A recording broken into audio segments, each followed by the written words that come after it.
Well, hi everybody, and welcome to Golf Levels for the 12 to 19 handicap short game.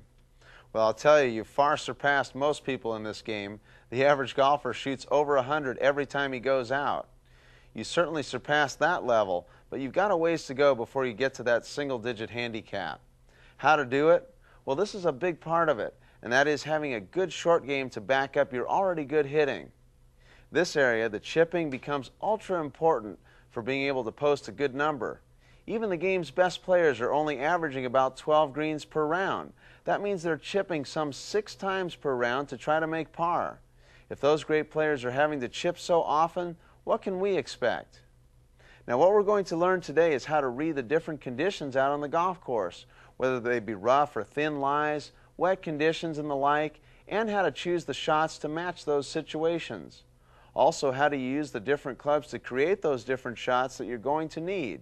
You're going to learn a little bit about equipment, about sand wedges and things like bounce and how it works.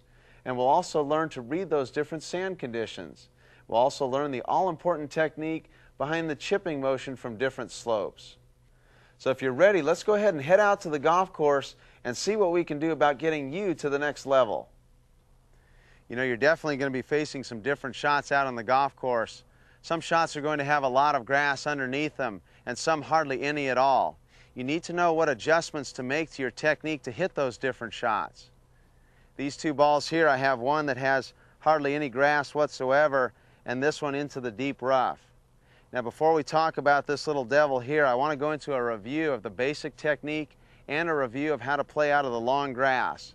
Once we do that, we'll come back.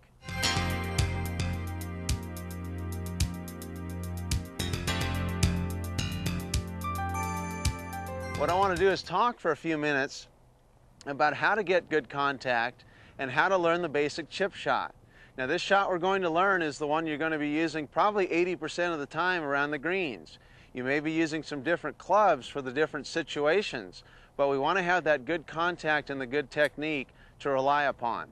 Now, I want to talk for a couple minutes about what happens to help us make good contact on a full shot, and then we'll talk about how it relates to chipping. In a full shot, you know, if I were going to take this 9-iron and blast it into the north 40 there, what I would do is I would go ahead and make my backswing, and then in order to make good contact, I'm going to have a couple of movements. One of them is going to be my weight is shifting onto my left foot, my belt buckle is turning to face the target, and the handle of the club will be slightly in front of the ball at impact. These movements occur throughout a nice full swing. Here you can see it in slow motion. My weight is shifting onto my front foot and the belt buckle is turning toward the target. You can also see that the handle of the club is slightly in front of the ball at impact. That helps me to catch the ball first and then the turf. Now, in a little baby shot like this, though, I don't want to have to move so much. So what happens is I'm going to go ahead and set up in that impact position already. So let's take a closer look at that impact position. Here it is, weight on the left foot, belt buckle facing the target, and the handle slightly in front of the ball. Now all I'm going to do is to go ahead and move my feet, and now I'm in a chipping stance. The ball is just about off my right toe now, and that's about what you're going to use as a reference point. I should have 85 to 90% of my weight on my left side with the handle in front of the ball. I'm now in an impact position already, and all I have to do from here is swing the club back and forth. Now, my contact is not guaranteed, but I'm well on the way to making that good solid contact. Now, let's imagine that I'm standing incorrectly for a moment and look at that motion. Most people, when they struggle with their chipping, they're in trouble when they start because they haven't stood correctly to it. So what that usually looks like is the stance a little bit wider with the ball in the middle of my feet or maybe even a little bit forward. If I add to that weight on the backside or even equal, that's not going to have me forward enough to hit the ball first and then the turf. So what happens is the club now skims the ground this way. And in contact, in making that good solid contact, we have to hit the ball first and then the turf. So if I were going to stand this way with the handle straight up and down and the weight evenly distributed, I would have to make a big move to get into the right impact position. So what I want to do is stand in that position already so that I don't have to move so much during the shot. Now, of course, stance isn't the only factor here, so I want to talk a little bit about how to swing it. The muscles you use to move the club back and forth are very important on this shot.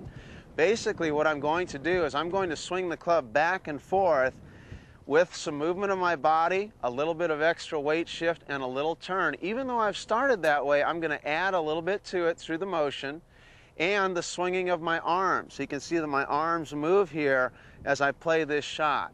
The muscles I do not want to use are these muscles, the muscles that push the club forward throughout the swing. In fact, these muscles are never used in this game on any shot. No drive, chip, putt, nothing. It's never used. So what I do want to use, though, something's got to move that club. So really what I'm going to do is I'm going to shift my weight a little bit extra and swing my arms back and forth. You can see here when I do that, the club basically gets dragged into impact a little bit. So it's not pushed on back here, making the club brush the ground early. If it doesn't catch the ground early, it'll be rising on impact and catch the middle of the ball. So if I use those muscles, I'm in trouble. I want to go ahead and move myself a little extra onto my front foot and go ahead and let my arms swing back and forth. You can see here that the club just trails into impact. Now that's going to give me a certain look on the finish, which is really one of the fundamentals, and that is that at the finish of contact, this triangle between my arms and the club is still intact. So in other words, I haven't pitched the club forward this way. And one of the things about that position is that people hear that you're supposed to do that, and then they freeze it like a stone on the way through, trying to hold this position on the way through. Well, that's not quite how it works. If my wrists are very, very soft when I'm swinging my arms back and forth, well, now the club trails. As I come into impact, it hits, and I actually get a little resistance from the ground. Because I haven't added these muscles at the end of the stroke, the finish actually looks like that. Let's go ahead and take a quick look at it. Swinging it back and forth with my arms. A little bit of body motion, and there's that triangle that I'm looking for. Here again in slow motion, take a look at this change of direction. You'll see some body movement, my weight flowing just a little bit more onto the left side, and my arms swinging the club forward. I'll tell you, the stance and making use of those good muscles on this shot, it's huge to contact, and if you can get that contact down, you can master this shot.